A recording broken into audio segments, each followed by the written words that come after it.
One. Greetings, everyone. Pete Pardo here from Sea of Tranquility. Welcome to another episode of Live Album Love alongside in the co-captain's chair. Once again, Mr. Rick Labonte. What's going on, my friend? Oh, very good, my friend. Cold out there, but uh, it's awesome. Been Been a doing real okay. winter. Yeah, it's been a real winter Yes, for sure here in New York. that's for sure. Yeah, we got our money's Yeah, worth. we're in the same time zone, so we feel it just like you do. Yeah, I know a lot of people who are complaining it's too damn cold and whatever, but this is what winter's supposed to be. We've had like This is very normal. mild winters for like 5 years now, so this is a Big real time. winter. So I'm okay with it. It's cold, yeah, but it doesn't last forever. I That's think next right. week we're supposed to get in the mid upper 40s, so I think this is the last of the really brutal chilly winter. So, but we'll see. So, interestingly enough, so Rick and I decided like more than a few weeks ago, I think right after we did our last episode, that the next episode would be on Led Zeppelin. And then literally like a week later, they announced the release of the Becoming Led Zeppelin film in the theaters. So that's all everybody's been talking about is Led Zeppelin. So we're not just jumping on the bandwagon because Zeppelin is on the tip of everybody's tongue right now. We had planned to do this even before they announced the release of the film. So, I guess this kind of coincides with it. Now, I haven't seen the film yet. Rick and I were just talking about it off camera before we started taping, and he saw it and he absolutely loved it. And I don't know if I'm going to get a chance to see it before it leaves the theaters, but I was asking Rick if he knew if he had heard anything about, will it be streaming somewhere afterwards or will they release a Blu-ray or whatnot for the people who didn't get to go see it in the theaters? And I guess that remains to be seen, but I'm sure we'll hear about that fairly soon. That's right. That So would definitely be added to our collection among many other things that we have of Led Zeppelin live or footage or films like that. And like I told Pete, it was shown in Europe, I believe Italy or a few places, and it might be actually longer than what we saw in the feature film. So hopefully, the when you buy the physical product, you see the theater version, and then the stuff that was in a cut and floor that basically got edited out for time because it's a 2 hour film. But I gotta tell you, it was a fantastic film. It was amazing to see, and it was just like the title. I mean, I think before when I saw the trailers of it before it was about Led Zeppelin, it didn't say becoming Led Zeppelin. So they basically take it right from, their whole careers about where they were. Robert Plant, Band of Joy, John Bottom doing whatever he does. John Paul Jones as a working session man and arranger, and Jimmy Page doing the same in the Yardbird period, and then how they got to form Zeppelin. And it would take the story right up basically to, spoiler alert, to Led Zeppelin 2, because that's when you started seeing them writing as a band and launch it off there. So basically becoming Led Zeppelin because they So were the basically new the beginning Yardbirds. up to like 1970, that's it. That's basically it, right up to the Royal Albert Hall show that we all seen in footage that would been released, I believe, in 2003. Now, what is interesting though is that some of the footage, and I'm a big Zepp head. Let me tell you, folks, these are all live footage of Zeppelin and Page and Robert Plant related. I mean, I got tons of stuff. This is not even the audio bootleg, which we'll talk. I have everything, every show, you name it. But what was difficult I mean, what's surprising for me is to think that are they going to have to show something I haven't seen? And they did. They had some footage of them performing on an open fair festival, a couple of shows that you see the entire footage of, and just some of the period of the groovy '60s that you didn't see photos. The Bottom family, Pat Bottom, had released some footage of and pictures of John Bottom. But what was really cool is actually they had a hard time, but they looked for in a big way to find an audio version of John Bottom, who doesn't give many interviews, and to talk about his take on joining the New Yardbirds or becoming Led Zeppelin. And the guys in the room, like Led Zeppelin individual, whether Jones, Page, and Plant, they're not filmed together. They're in separate rooms and separate locations, but they get to hear John Bottom's voice for the first time or watch the footage that was never revealed before for the first time and seeing the reaction in real time, so to speak, how they captured it was really moving. And there was a lot It of people stinks. that, They haven't yeah, heard his voice in what, yes. some odd And years, hearing right? his laughter and hearing his enthusiasm for the band was definitely, I'm sure they had to pause a few times because that must have been very touching to Emotional. witness. Yeah. But that's kind of captured in the film, and it did talk about if you really could say you jump on a time machine and go and try to get the what was going on around the world, whether people landing on the moon and all these different political events are happening. A Zeppelin does this. A Zeppelin does this, and it was like it was really real. Even to hear them talk like they just walked off that experience, even though it was many, many moons ago, they talk like it was just yesterday. And so I think anybody who watched it could really feel that. And with you and I have a big collector of Zeppelin books and all kinds of stuff. And it's great to have that information, but you don't feel the pulse of the bandmates like you do when you watch that film and have them explaining what was going through their mind the first time.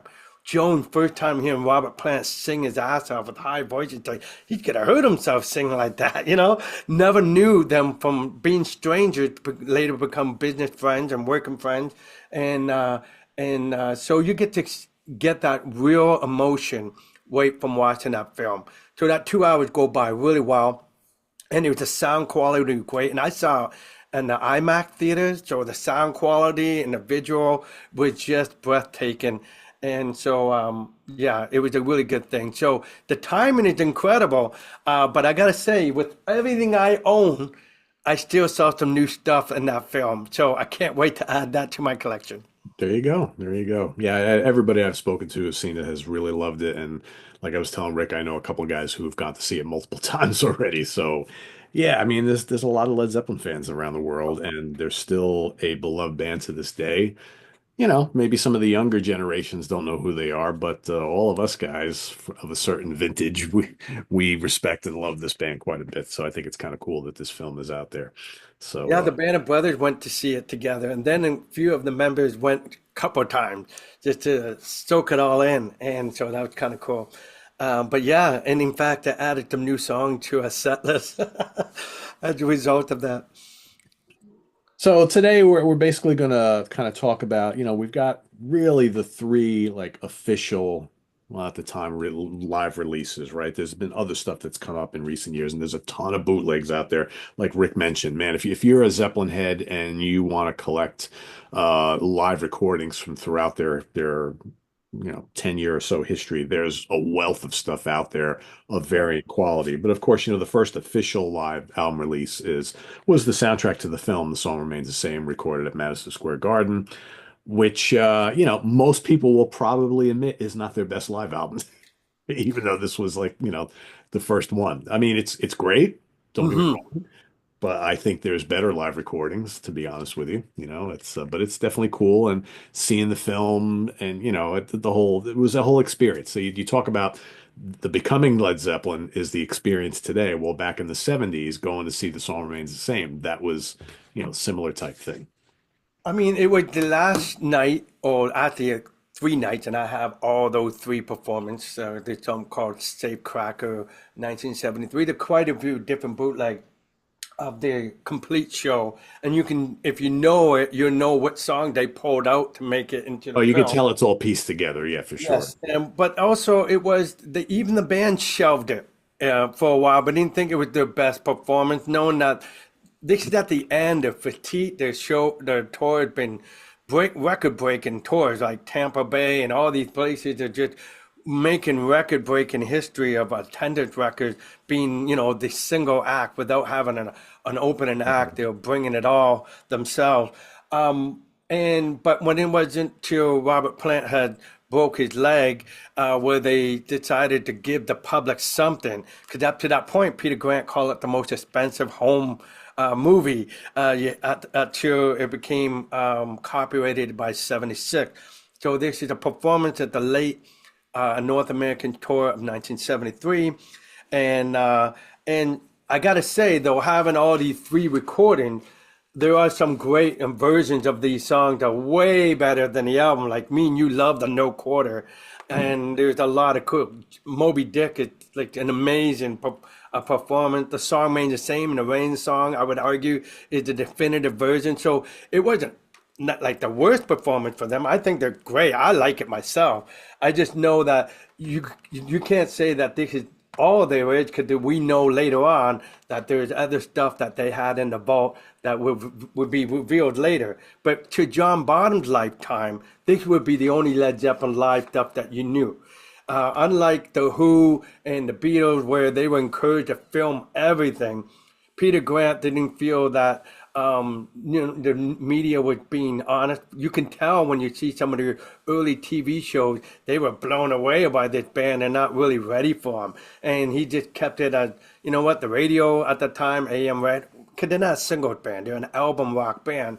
They were selling more albums without the radio help. Of course, FM radio would be popular and take over eventually in the 70s, but they didn't need the media, so there wasn't a lot of encouragement to keep capture all this stuff on film. Though they did have plan on doing some live recordings, and we'll talk about that later. But this was basically put out because a tour was stopped because Robert Plant's accident, and they just want to keep the public not miss him in the eye. As it is, from 73, 75, a whole year went by before we got the Physical Graffiti album. Sure. And then they went and toured big time in 75. And then this happened at the tail end of it. 76, they knew. And in fact, Led Zeppelin wouldn't come back to 1977. So this was just filling the absence. But this is still iconic because everybody got to see the insight of a little bit of their behavior, the behind the scenes, the fantasy sequence. Jimmy Page has already been fascinated with the occult and a few other mysterious things so he used that personnel, kind of tell his story when you do the Dazed Confused. So you got to see a little bit of insight of everybody. Moby Dick, you learn that John Bonham is fascinated over cars. He's a farmer. He has all kinds of things that shows his domestic life. And same with John Paul Jones and Robert Plant, show him the family man. And so you got to see that side of the band that no one would know because they didn't really have a PR agent since 73. So they really didn't have that connection. So to a lot of people, this was the holy grail to have this. And I got to say, though, over the years, they have different versions. You obviously, the real film, and then they put it out like the old box Euro thing. And they get accurate to the recording. Later on, they had Kevin Shirley help remaster this. And this will be coming in a big box set where you get the DVD package. I got the shirt that came with it.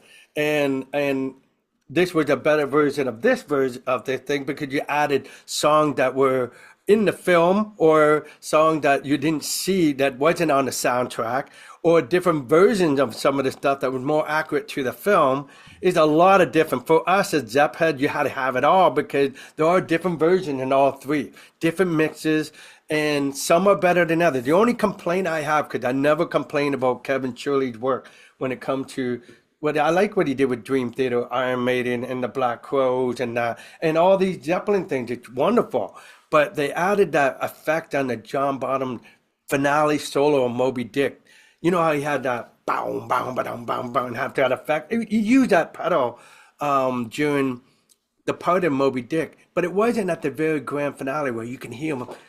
All four limbs are going, and basically they added that treatment near to keep it consistent, and that wasn't real. It shouldn't have done that. That's the only complaint. But for the most part, I like what they did with the hearing it with the little bit of echo on the voices, because in a theater, in the concert arena, you would hear Robert Plant like that. Yeah. And then Robert Plant did say, hey, he didn't like that. He didn't always shut up during songs. He would make noise and sing and he's always like, oh, I don't know if should have been there, and would ask him to dial it back. And Kevin had to argue and say, listen, this is what your fans know this off by heart. We're not going to get away with it. But so he got that in the middle of the road to make sure you made the Zeppelin members happy, but at the same token, keep it real for us, because there was no auto tuning and no other thing, just fading in or fade out, a little louder or a little less. Not in your face sort of noise during the Dazed and Confused when he's mimicking the guitar or whatever like that. So other than that, it was just a different mix. Because you got to understand, Eddie Kramer was there to help capture this on film. And so it's somebody coming in and taking their work and trying to get the greatest out of it. But to me, I had to own all three because there's different versions of these songs that I like better. Some, if you get this, you may get a longer version of some of the songs because it's more accurate to the film.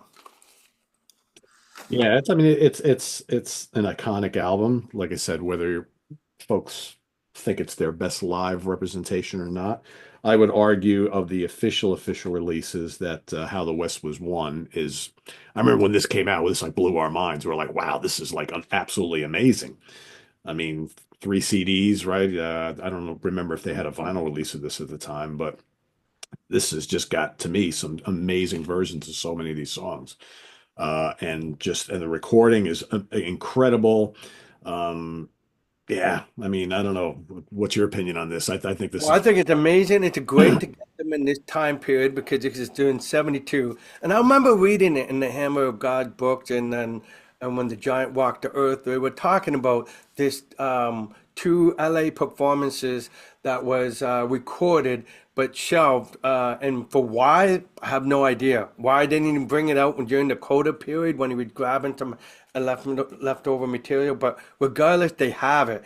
But there is a 2003 version, and like the Curse of the Collector kind of thing, they get a 2018 remastered. And the only difference between the two is that it's just that there was a little bit of compression or a certain thing that they wanted to clean up that they could, so they did on the 2018 remaster. But they altered a little bit of the Whole Lot of Love, which I'm like, don't do that. Keep it real. But anyway, for the most part, I had to get them both because it was a different experience a little bit. But this is awesome, right? Because you got Immigrant Song, Heartbreaker, Black Dog, and some of these songs have never been released to the public. Over the right. Hills and Far Away with brand new. They're testing it. It's like and that the reason being is because they couldn't get the artwork corrected with the paint and colors and so forth, and so they were dragging their feet on that a little bit as far as making before it got released. But so you get Dancing Days that was brand new. The Ocean was brand new. Yep. That should I mentioned that when you get the song remains the same, they got The Ocean, Misty Mountain Hop, since I've been loving you, but it wasn't till this version where you get Celebration Day footage, which we Yeah, never saw, I but you know. heard it on the soundtrack. Yep. So these things are, you knew that they have more stuff, and I'm glad they reveal it to the public. And so I think I it's can really awesome. And to me, the whole I love with all the medleys and seeing all these things that they do, they have to, give credit to the songwriters They that do. did it. And that's why maybe it didn't get, maybe, I think in this one, Hello Mary Lou from, Ricky Nelson was eliminated from this. Yeah, Uh, let's have a party, all Copyright down issue. slow. So that happens, right? So, but anyway, this is a great experience because it's Zeppelin at the prime. There was a period right after this where Robert Plant would have vocal issues and never quite got the high register as on demand like that for a few years to get him recovery. But this was before that. And so this was an interesting to have. It could have sold a lot better, they say, if it wasn't for the title. Some people thought it was just a compilation album, like a greatest hit thing, when they already put out a remastered box set, How the West Was Won. Yeah. Put it live California 72, and it probably would have sold more. But it's Well, still, 100% that's what they should have done. And yes, they marketed this as a live album, but really it's just like it's a piece together from the Long Beach Arena and the LA Forum that's shows. right. And what they did was they took recordings from both shows and they gave you what they felt was the best recordings from both shows. Let's make it all one big long concert. So if you don't really give a shit about reading all the liner notes and if you don't care that it's actually one show, it comes across as a great live album of one Yes, show. But when you start reading a little deeper, you're like, all right, so this is kind of pieced together from the two shows. And I'm that's sure, right. the tape traders out there and the bootleggers, they've got both individual shows and had them for years, right? So And me having all the bootleg versions of this, I know why they picked these ones. For example, the One On song that we wouldn't hear to Coda is in the Dazed and Confused riff. And they do a little bit of the crunge in there. They didn't do that to the other show. So yeah, there was a couple other bonus songs that were performed. Like I believe, I want to say Bring It On Home wasn't done like what we hear on here, so they picked the right one. Great And on in that. all fairness, even the Heartbreaker solo between, that was the best Heartbreaker out of the couple that I own at that period. So I think they did pick the best version of the song to put in here. And the way they had to change the running order a little bit to make it fit all three CDs. But Yeah, three yeah. CDs, folks. A lot of This music. It's a lot. That's a lot of music, and it's great. I mean, that was a Zeppelin experience when they say, "Good evening." 3 hours of lunacy is what you got because it's all over, all over. They did the acoustic thing, and they did the showcase and stuff, and yeah. So that's why you can say what you say about the song "Man Same," because many people would argue this is the in their prime when life could not go wrong for them. This is an amazing performance. Yeah, and I think what was so cool about this when it came out, it had been like so many years since we got anything like official out of the Led Zeppelin camp. So, for fans who have been waiting forever, this came out. We were all like, all right, everybody, Zeppelin was at the top of everybody's mind again, kind of like today, right? Mhm. And then the other official release was the complete BBC sessions. Yeah, that one's in 97 the Yeah, first time. yeah, Yeah, it was before that one. I think it was in 97. And I knew about this material being available because I had this bootleg called Thank You, and I had the complete show of the Playhouse Theater of the 1971. This is before Led Zeppelin 4 came out. But yes, with this, they included the 69 concert where they yeah, were March 3rd. available. Yeah, yeah, Same theater, and which is a great performance in Italy, but it would taken um, when you get the box set of the Zeppelin we mastered back in '90 when Page was not happy with how the vinyl was not, I mean, the CDs were not sounding like the vinyl records. You didn't get White Summer, Black Mountainside, or whatever, and that stuff was not available. So this, you gave it to you. But when they wrote in the inner notes, it said the complete show, and I knew it wasn't a complete show because they did Thank You and What Is and What Should Never Be and a longer version of Whole I Love, which they will eventually show that again as they remastered it. And so, but back then I'm like, that's not true. It's not the complete thing. I know because of this bootleg, but we finally get it to the world.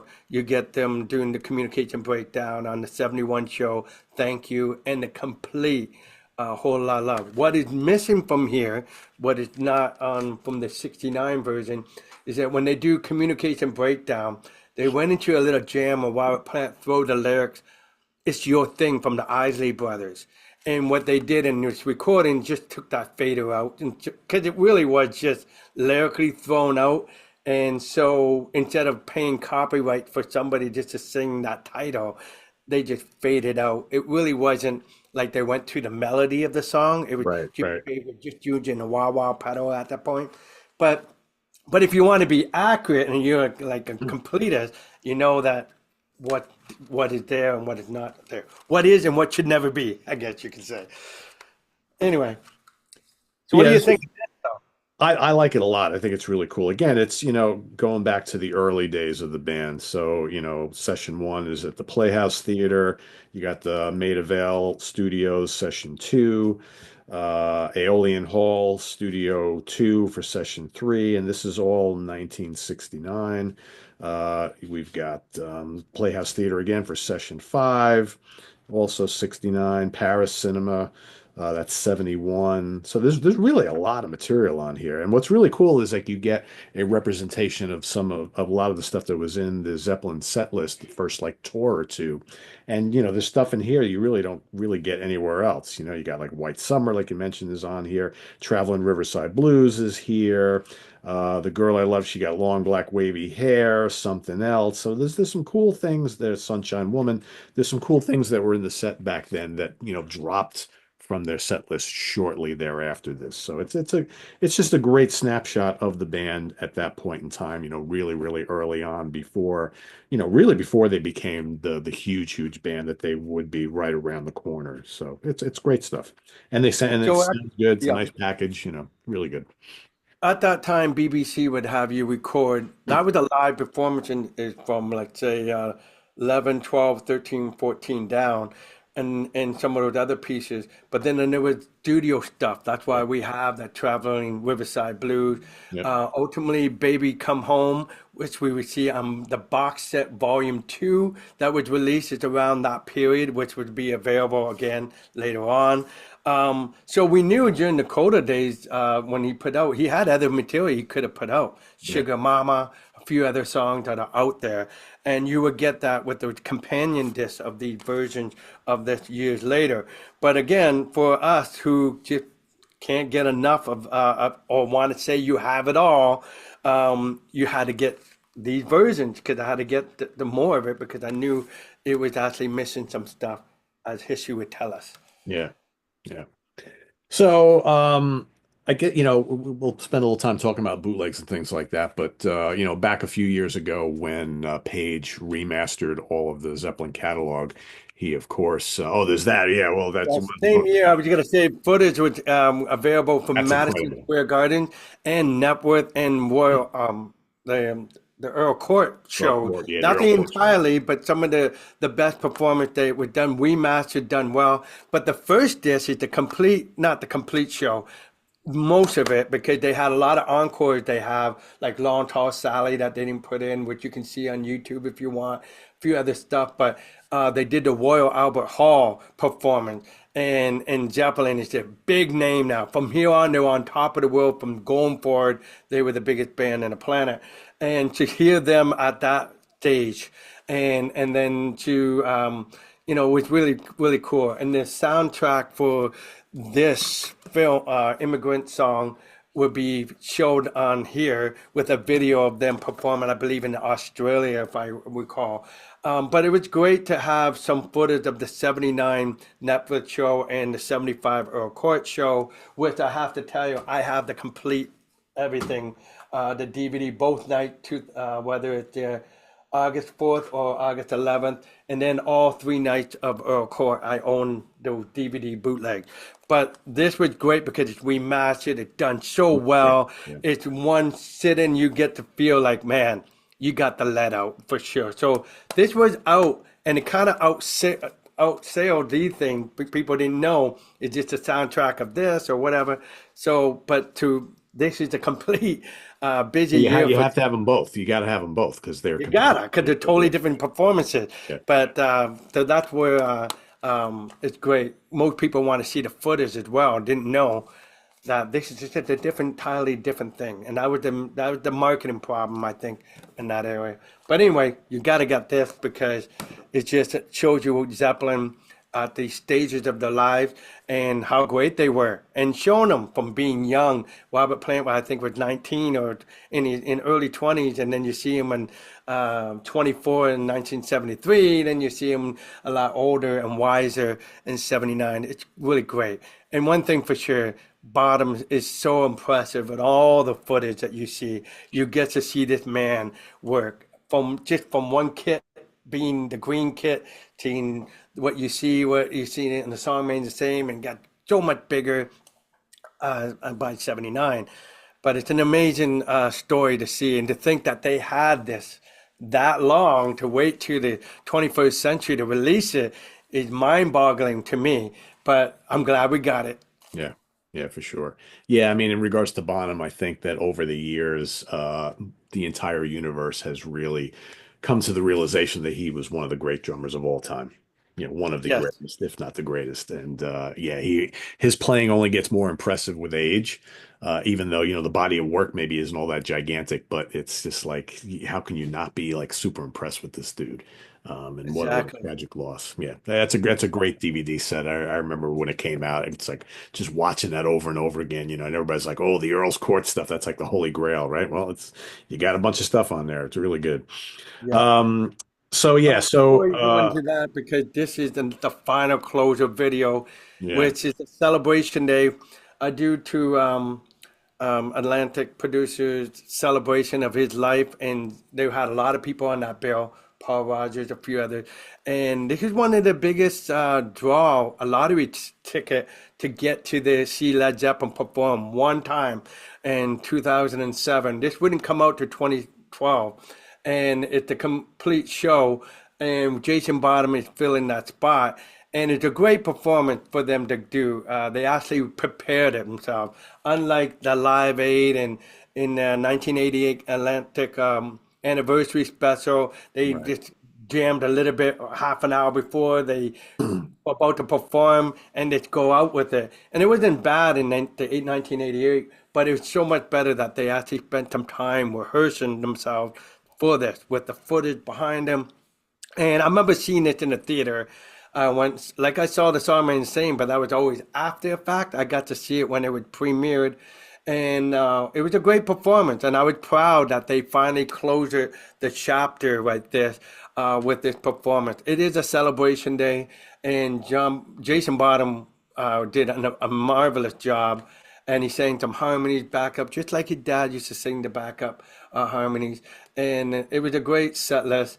And I remember this period because I put my name in for the lottery and I won in the first 10,000 seats or whatever it was. It was like three draws for the people to get it. And I got to the second level and the third one I didn't get, unfortunately, because I would have flew my ass way to London and witnessed this event, you name it. I don't care if I had to put my house up for sale to make sure it happened. I would have made sure I was there. But anyway, I'm glad that we do have it. So it's not John Bottom, but it is a good closer for them to say, hey, this is where they are in the heydays. And I love the way they open it up with a television set and it showed everybody their history of some of the things they did, and then they open with Good Times, Bad Times, which they haven't performed that since 1970, which is on the Blueberry Hill Live bootleg. So you wouldn't hear them do that song in a long time. And it was a good set list. I mean, are there some things that some people would like to have them do? I think they just felt this was comfortable. But what was cool about this is Zeppelin never performed For Your Life from Present ever live, ever. Not even in their solo career or during Page and Plant, which Page and Plant did a lot of cool Zeppelin deep cuts that never would perform live as a duo. And they have also done some cool stuff on their own solo tours, but never have they done For Your Life. And they did that awesome. To me, that was the highlight of the show. Though I love Casimir, everybody report that that's the best, one of the best performances. But to me, hearing them do a song that they never performed before in public was For Your Life from Present. I love that tune. Was awesome. And I think that was good. This is the reason itself to buy the 2 CD and the DVD combo. And Jason Bottom, who I met, you can see that picture he signed this copy for me too. Yeah, I mean, Jason's a hell of a player. So, and he performs very, very well on that show. So he's got nothing to be ashamed about. His dad is looking down on him from wherever he might be and is very, very proud. So yeah, for I sure. agree 100%. So, So companion disc, about yes. 10 years ago, Jimmy remastered the entire Zeppelin catalog. And on some of them there's some pretty cool bonus stuff. Particular on this one, you have the Live at the Olympia in Paris, France, which was October 10th, 1969. And the set list was Good Times, Bad Times, Communication Breakdown, I Can't Quit You, Baby, Heartbreaker, Days Confused, White Summer, Black Mountainside, You Shook Me, Moby Dick, and How Many More Times. Really, really good sounding Really recording. good. And Good recording. yeah, and if you don't buy any of these Zeppelin remasters from Page when he did these a decade ago, this is the one you need to own because yeah, That's right. that an official version of that particular show. So I really, agree. really good. Entirely performance and again, I never with all the collection I have, with all these bootlegs, I never had that till Yeah. Jimmy released that. So I'm I glad I think have it. a lot of people were upset with Jimmy because they were expecting something like this on every one of the albums. Like, well, why can't you give us a bonus live show on as a bonus disc of every one of these releases? Because some of them just have like outtakes and alternate versions of songs, and they're not Yep. all that interesting. But they like set the bar with this that unfortunately they didn't really hit with any of the other ones. So that was kind of maybe I a miss agree. for I me. agree. I know there some people would say, "Oh, I just wish instead of hearing a different mix, alternative mix," which is cool because you've heard the other stuff forever. But the reason why the mix were picked the first time because that was the definitive version and Yeah. that is the best version. It was not like, oh man, they should have put that version out of that song. You never felt that. So I agree with you with the live part of it was that's what I want. And, as a consumer, I would definitely want to hear something, a performance of that time period right after that Zeppelin album was released. This is what they did. So, Yeah. okay. So as Rick mentioned, as far as like bootlegs go, you saw Rick's little kind of binder thing there, right? There's tons of stuff. Occasionally, you can go out and get physical copies of a lot of these shows in various places. Ken Golden likes to call these the gray area releases, right? So they're not official, but there's lots of CD companies that put out a lot of these Zeppelin shows. So I picked up a bunch. As you can see, Rick has a lot of them that he's probably either bought bootleg or got the files and transferred Exactly. to CDs, And right? I do have some physical stuff with the copyrighted dates that they release it because they own it. Yeah, Well, we can go in order of the years if you like. Since you mentioned that 69, I have another one. go This for was it. actually March 14th and the 17th performance in Scandinavia. I can't pronounce that. But anyway, this is actually important because in the Becoming Led Zeppelin, they talk about this show leading up to the preparing and being built as Led Zeppelin. What I like about this concert, and I mentioned this on the Curse of the Collector episode because this was brand new at the time. There's a part right after I Can't Quit You, Baby. Jimmy Page broke an E string, and it's not like roadies give you another guitar back in the day. So Plant and Bottom and Jonesy went into a tune from Otis Rush because I Gotta Move, and it's basically a harmonica bit, and it was really good, and they kept it going till Jimmy was back with a new string on the guitar, and then the Days Confused and How Many More Times. What would have been in place to there would be Baby I'm Gonna Leave You, which they would perform, but they didn't. So in this stuff, the next show, Communication Breakdown, Days Confused, Baby I'm Gonna Leave You, and How Many More Times. It was basically the same type of performance, but just two separate days.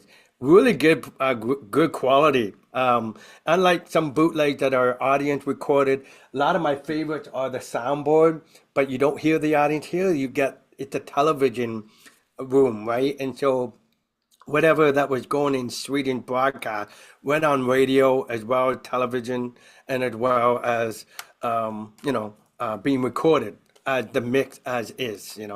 So this is interesting. Yeah, I mean, a lot of the big band or bigger bands at the time were playing lots of dates in Sweden and Norway and Finland at the time, right? So I mean, there's like a pretty famous Jimi Hendrix show also from, I believe it was Sweden as well. So yeah, there's you can get lots of boots from some of these bands in the late 60s, early 70s playing over there in Scandinavia. So it's cool to see. Right on. You have any others from 79? Otherwise, my first one is in Oh, 1970s. 69. No, I think we cover a lot. I mean, I do have a live at West Fillmore, 2769. That was like April. But as far as the physical, where you get the jewel case and so forth, no, mine would be 1970. Okay. I know you probably have this one, the Blueberry Hill 1970. So Yes, this is the famous. September 4th, 1970 at the Forum in Los Angeles. So look at that different cover. So you can get all sorts of versions of these that are out Yes. there. This This is is actually really like good. the album I had. It was a record like this. That's why I Okay. bought the cover for that. But it's the Yeah. same show you got. Yeah, this is quite good. I had been hearing about this for many years, and I picked this up a couple of years ago. And this was made in Greece, 1991. But yeah, this is a quite good show. It sounds really good too. Some ferocious performances on here. Yes. It kicks off with Immigrant Song, and it's got Communication Breakdown is great on here. Since I've Been Loving You has a great solo from Page on this, and yeah, there's Days of Confused, there's Monstrous on here. It's really good stuff, and probably if you ask like a lot of like hardcore fans who regularly go and buy bootlegs, this usually is near the top of kind of some of the favorite performances from the band from that era. And live on Blueberry Hill, because they were running out of covers, they end up performing that song. And but what I love about this is because to me, with all the bootlegs I have, it was great to hear them. Well, we would get Bring It On Home from the 72 stuff, but That's the Way, Bronny R. But Thank You was new to me when I was back in, 'cause when John Bottom died in 1980, and same year John Lennon was gone, my cousin, the one that introduced me to Zeppelin too, we would go to this local record store called Olympus that sold baseball cards, comic books, and albums. And we were seeing a load of bootleg, which we didn't know what bootleg was about. And this was one of the first that I pulled out, thinking all these Zeppelin albums are coming out because he passed, I thought. Meanwhile, I didn't know it wasn't a copyrighted thing. But they had Thank You, and you wouldn't hear them do Thank You that many performances. But what I love about this was Communication Breakdown, Go to Good Time, Bad Time, and For What It's Worth, that song from Buffalo Springfield, and then they sing I Saw Her Standing There, the lyrics. But what's cool about this is Out on a Tile. Very rare you get them to hear the whole song of Out on a Tile. For years, they use that at the beginning before they go into Black Dog, just like they do Bring It On Home intro and then do the Black Dog in their concert. And it was like a tease. But this, you get the whole version of that song. And to me, it's one of the highlights. But that was all because they were running out of encores. They said, let's do Out on a Tile. And then they did, I Found My Thrill. And it sounds so heavy. Boom! The band was so powerful. It's not sappy like the Fat Domino, which I like the tune, don't get me wrong, because it was done in the 50s. But this had so much, it was so ferocious. It had so much power. It was like Live at Least for the Who stuff. Everything was just so much stronger than you could imagine them doing the version of this song. So Yeah. that's what I like about this Yeah, the it's a most. good one. It's definitely a good one.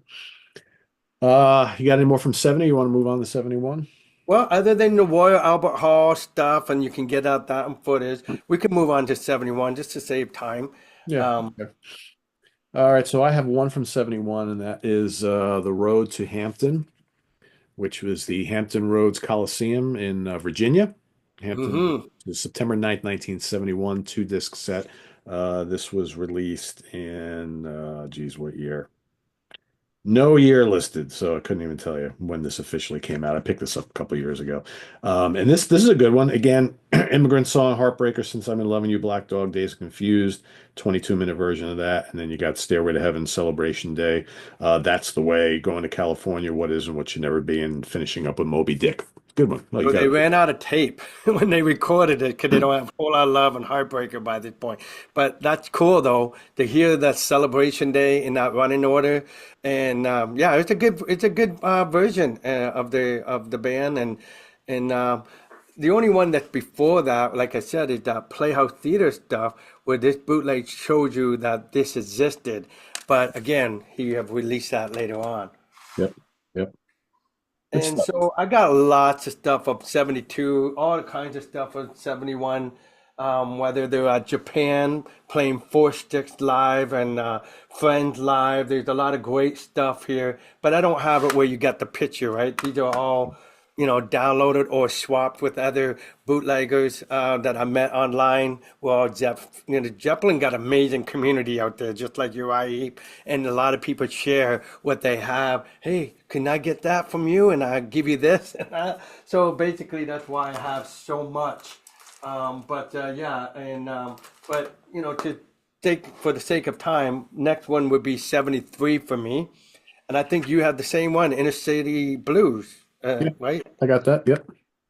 And it was great because this was one of the things they were thinking about releasing as a possible live album, some of the idea, even though at the end of the day, the band was great, but Robert Plant was going through some vocal wasn't captured on microphone too far away or stuff like that.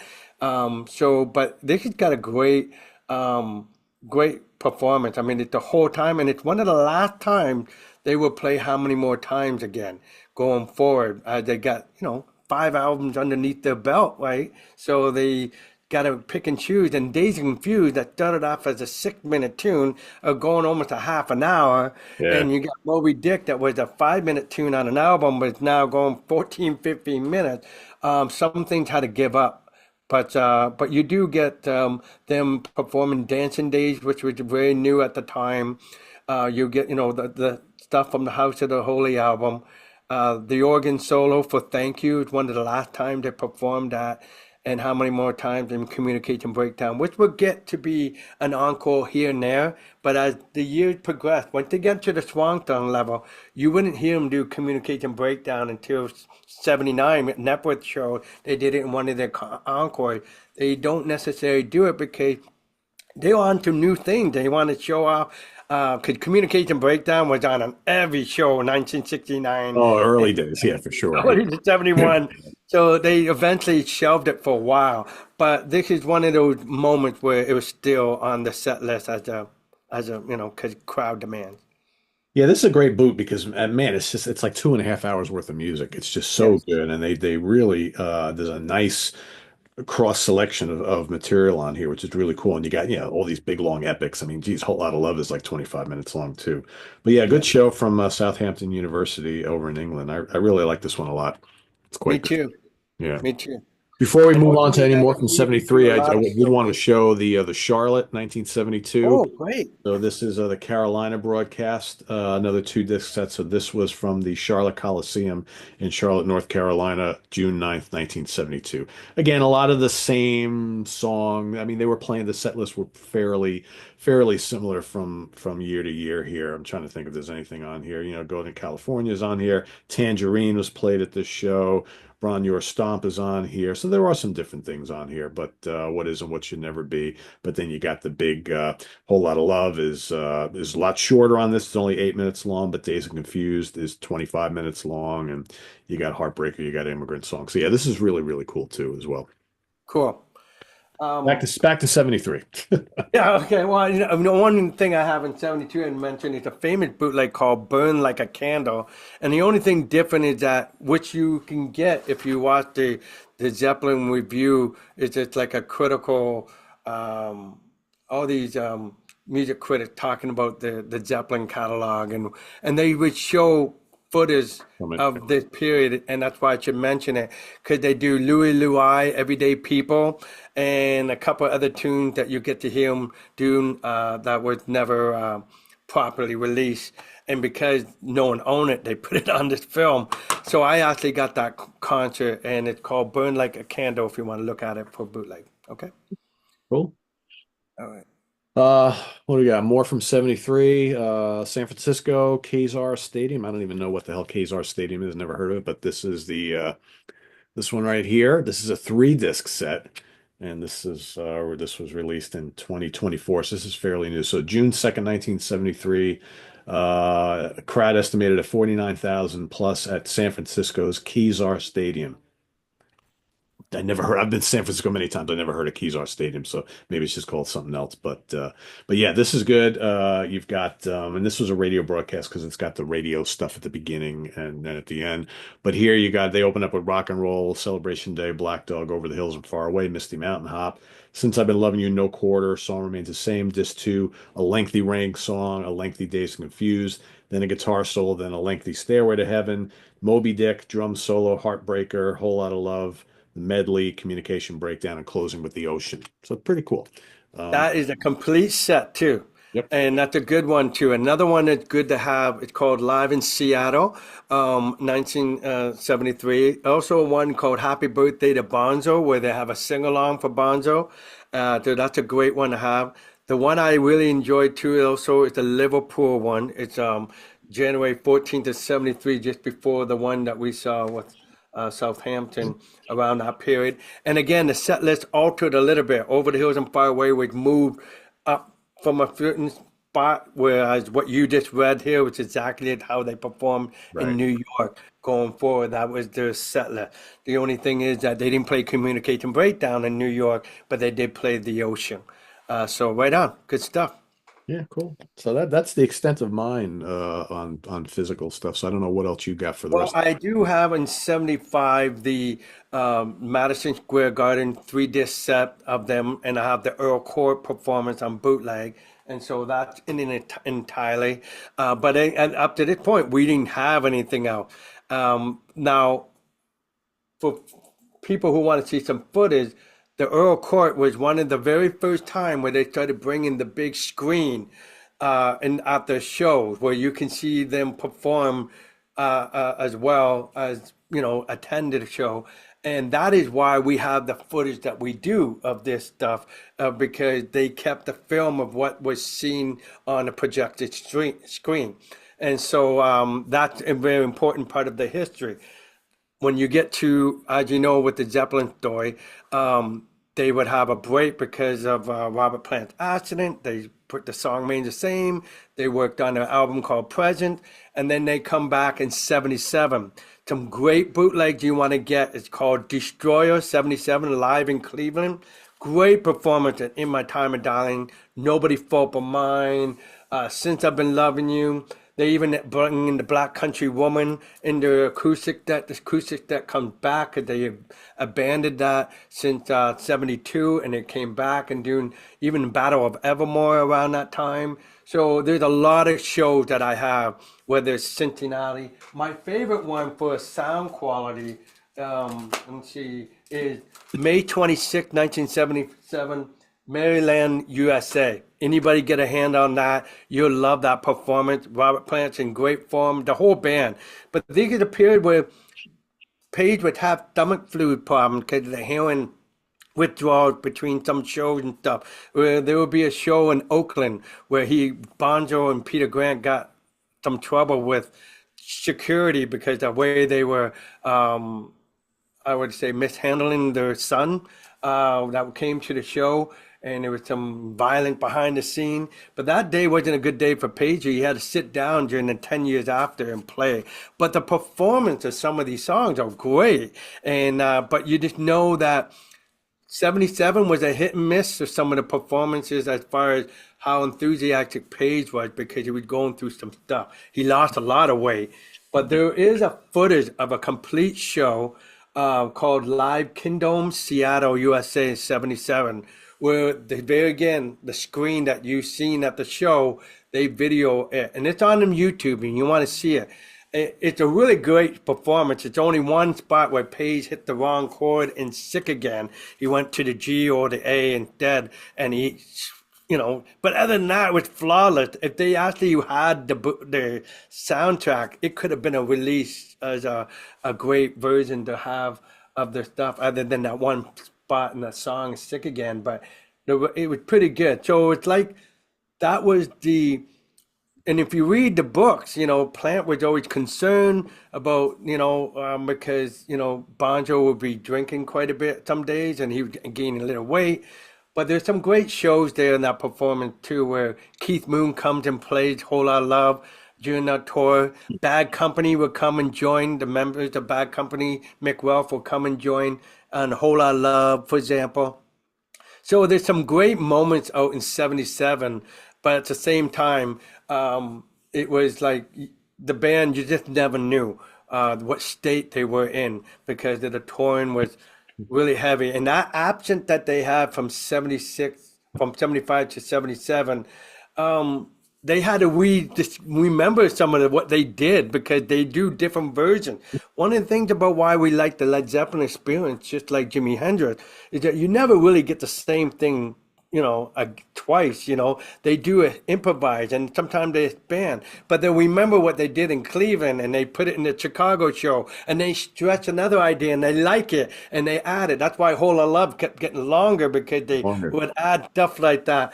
When it came to '77, they would rely on the muscle memory, and sometimes it wasn't always there. So you would say, oh, that's not the better version of what they did in '75, '73. But anything they did that was brand new to you, because it was never out there, was always awesome. Like I find this period in '77 to '79, anything that they released in Swan Song label was amazing, amazing version. And anything they did in Atlantic years, you would say, wow, there's better versions of these songs, right? Yeah. Because they were fresh, they weren't tired of it, it didn't outwear its welcome. And that what happens in a show like this. Could they play 3 hours? Can you think of anybody not making a mistake 3 hours of show? So there will be some bloops and blunders here and there, especially when their health wasn't the greatest in '77 for Page mainly. But yeah, the demand was there. Everybody wants the best band in the world. There's a lot of pressure there. And sometimes they played it safe. Sometimes they went and did what they did in 72 and 73, took chances. It might not always work, but it would be amazing if it does. And usually it's amazing. But in 77, you will find some performance from night to night, some songs you like in the set list. So in the case of what they did with the How the Westwood Won, if they put out a live album from 77, they would have to take the best of nights to put out a perfect show because Yeah. that's the way it was. Sometimes they were hot and cold in different songs, you know? I think most people would agree that like their peak as a live band was probably 1969 and 1973 or 70, about 1973. That was probably their peak years. But yeah, Yeah. you're right. There's plenty of great performances sprinkled out through all those other years, but you maybe never had the landmark start to finish shows that were like absolute perfection like they did when they were younger. But that's the case with a lot of bands. That's the case with everybody. Even the Who, Keith Moon got heavier and heavier. It did affect their performance. They're getting older. The stamina is different, and the hunger isn't there, right? You're a starving magician. Now you're rich. You're pretty comfortable. It's different in attitude, but nevertheless, they did give their best 100%. I mean, we're not shaming that. Just knowing that when you set the bar so high, you have to live up to that standard. Yeah. And that's a hard thing to do. I mean, you put a great vocal on Black Dog on 1971. You got to deliver that for a lot of people. Some people, oh, they don't sound like the same that they do on their album because they don't actually ever go over that experience again. They were always evolving, or in some case, devolving because they're spending more time and rehearsal time on new songs, not the old song. They took it for granted. Oh yeah, we know it, and they won't rehearse that stuff when they have to play it because the crowd want it, and it won't be as potent as some of the other performances that we have. That's why Zepp fans are like this. That's why we have this because we want to hear all these different shows and different performances because it is just like Jimi Hendrix. It's always a different night and and it's always good. Some of it's just great. Some of it is just yeah, pretty decent, you know. And you also have to use your imagination because some of this is soundboard recording. Sometimes it's a tape recorder of somebody in the audience with people talking around. So you're hearing what they heard at the time, and the mix might not be perfect, but if you were there, it would definitely be mind blowing to witness. But hearing it from a tape recorder back in the 70s would be different, right? Yeah. Yeah. I was listening the other day for the first time. I had never heard it before because there's so many recordings from this venue, but I was listening to I think the April 26th show from 1969 at the Fillmore West in California. And that's pretty damn good. I know they played like two nights in April and they played a couple nights in January of the same year because, Zeppelin was playing at the Fillmore East and the Fillmore West like constantly and they would do multiple nights and whatnot. But yeah, that first show in April is really, really good. Yeah, April 27th. Yeah, 27. Yeah, yeah. That's That's the really one with the green pear in front of it, yes, right? yes. Or That's the amazing. avocado, actually. I think it's an avocado. Yeah. Yeah. Yeah. Oh, avocado. Yeah. Okay, you're right. And it was like, yeah, that was a good performance. And they did Train Couple Rolling and a couple of stuff that was unique for fans. Yep. The Yeah. only thing I got left would be the 79 and 80 stuff. 79, they did a warm up show, and then they did a network performance, which is on the August 4th and August 11th. I have the DVDs and the soundtrack to that, and you get pieces of those things in that Zeppelin footage that was available. But what was great with 1980 was they decided to scale down to 3 hours, no more long Moby Dick and long no quarters now going for half an hour now and stuff like that. And Dazed and Confused been eliminated as a set. So they brought Train Couple Rolling back, but they're introducing In the Evening, Hot Dog, All My Love. Um, I think that was the only three songs that they played live from the In Through the Outdoor album. And in 1980, they did just before and I remember people having tickets for the Silver Dome in Detroit, and it was canceled. It was supposed to be in September, but they did a handful of shows in Europe and mainly in Germany. And I even have that the very last show John Bonham played in Berlin, and it was great, amazing perform, good show, you know. And it came from the soundboard. You don't hear the audience as loud because it was just right from the soundboard. They didn't record the audience, and um, and it kind of, you know, it's sad to think that John Bottom and them go because they were ready for America. By the time you heard this performance, Jimmy Page is talking to the crowd a little bit in between songs. That was different. They were no longer the shirt, bare shirt. They're dressed up more like, you know, the 80s. They weren't dressed in costume with dragon pants on. The set list was 2 hours instead of 3 hours, and but it was a pretty good, you know, version of the band. And I think that had he lived, they would have definitely impressed people in the 80s. They were in fine form. A lot of whatever issues that shaking the cobwebs in 77 was behind them by this point. I really believe that. And but then again, a lot of pressure to be one of the best bands in the world. People hearing about Eddie Van Halen and Randy Rhoads and all that stuff. There's a Yeah. lot of demand and page. But if you hear the concerts in Berlin and other shows in 1980, they were really good.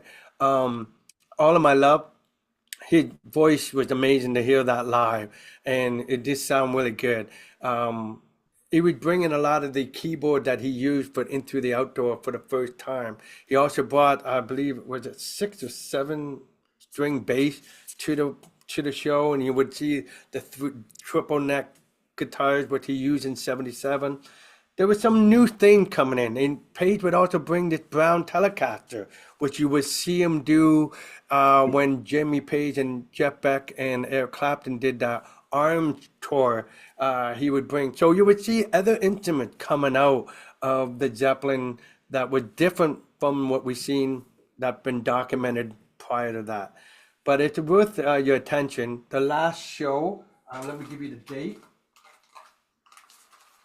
Let's see what the last show right here is July 7th, 1980.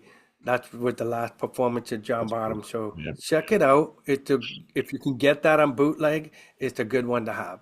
Especially having that's the true coda. That was the end. That's the end. Yeah, I remember like they had shortly thereafter they had announced a bunch of US dates, and I remember I was going to go see them in Philly, and then Bonham died, and then that was that. So I never got to see them, unfortunately. I have friends who still kept their ticket stub, saying, "No, I'm not." They could have got a refund, but they didn't. They say, "No, what? It's worth more to me to keep it."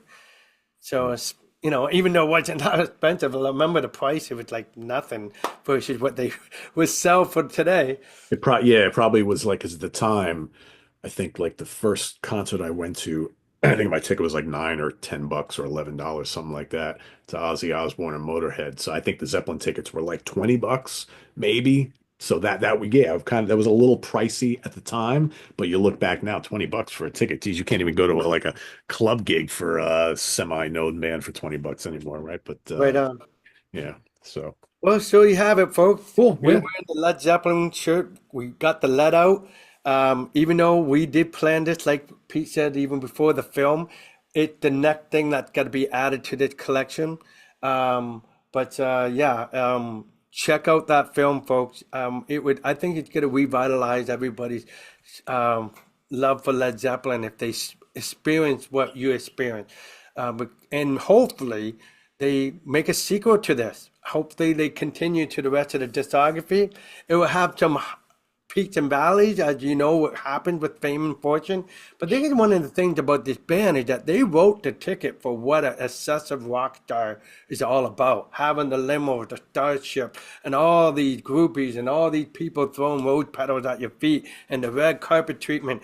But music critic not liking you, and that doesn't change your opinion, how you write your own music, and the fact that Zeppelin had complete autonomy to whatever they put out. Atlantic had to accept that they write their own song. No producer comes in from the outside and telling us that you need more hits or we need a single. They call the shots.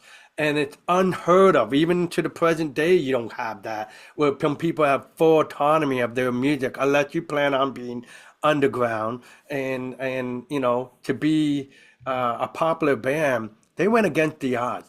To be where they have been, if they're status, is it's an incredible story, really. You know, to think how famous they become, even if they didn't have radio or TV promotion like a lot of other acts relied on. Yeah. Yeah, they had a bit of it, but they were very much a live draw, in a big way, Yes, in a big way. So right on. cool. Well, that wraps up another episode of Live Album Love. Till next month, visit us on the web at www.seatranquility.org. We're on Facebook, we're on YouTube all together, all the damn All the time. damn time. Leave down in the comments below some of your thoughts on some of the various Led Zeppelin live albums and bootlegs and stuff, and let us know what some of your favorites are. And we'll see you next time here on Live Album Love. For Rick Labonte, I am P. Pardo. Tune in for more stuff coming up here on the channel. We've got the Professor's Picks coming up today. Tonight we got the Sabbath Stones. Chris Allen and I are going to talk a bit about this Black Sabbath final performance, big tribute thing that's happening in July, and with all the craziness and drama that's going on with that Mm. over the last couple of days. So we'll tune in tonight for that. We've got tomorrow is the UK Connection, and Sunday ranking the albums of Psychotic Waltz. So till then, for Rick Labonte, I am P. Pardo. Enjoy your weekend, everybody. Thanks for watching. Take care. Take care.